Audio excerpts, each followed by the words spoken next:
අයිබෝන් අයිබෝන් හොඳ ඉතින් මේ ඉන්නෙත් LP කැම්පස් හරහා ඩිප්ලෝමා ගත්ත තවත් ශිෂ්‍යයෙක් අද දවසේදී ඔයාලට අවස්ථාව හම්බෙනවා බැච් ස්ටොප් වෙන්න. එහෙනම් මොකද කියන්නේ?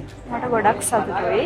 මට මේ අවස්ථාවට එන්න මාර විදියට සපෝට් කරා මගේ ඩිප්ලෝමා කරපු කල දෙන්නේ.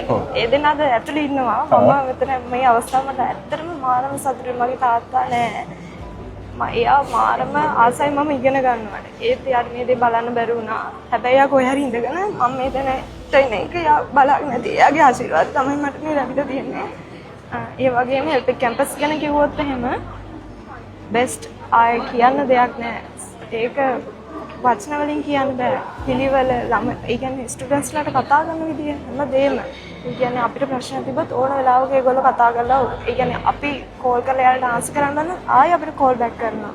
ඇත්තටම LP කැම්පස් එකේ අපි වගේ අයට අවස්ථාව ලැබීම ගැන බෙහෙවින්ම ස්තුතිවන්ත වෙනවා.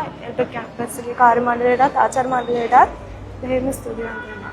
ඒ කියන්නේ දුවෙක් විදියට ඔයාලට අවශ්‍ය වුණේ තාත්තගේ ඉර හැබෑ කරන්න. ඉතින් අද දවසේ ඔයාලට අවස්ථාව හම්බෙලා තියෙනවා. ඒ විශේෂම අද දවසේදී අම්මා හිටව දිහා බලාගෙන. අද අර කොච්චර සතුටක් දැනෙන්නේ නැද්ද? එයාගේ සතුට වචන වලින් පෙන්නන්න බෑ. ඒ තරම් සතුටුයි යා.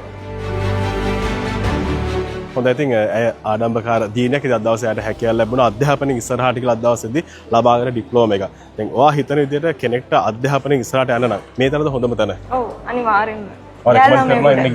යාළමේකට අනිවාර්යයෙන්ම වැදගත් දේ අධ්‍යාපනය. මම රෙකමන්ඩ් කරනවා LP කැම්පස් එකේ එකතු වෙන්න බලාගෙන ඉන්න ඕනම කෙනෙකුට. يعني ආරක්ෂිතව විනයක් ඇතුව තමගේ අධ්‍යාපනය කරන්න පුළුවන්. කරගෙන යන්න පුළුවන්. හොඳයි නම් ඔයාගේ අනාගත ළමයි සුපදු.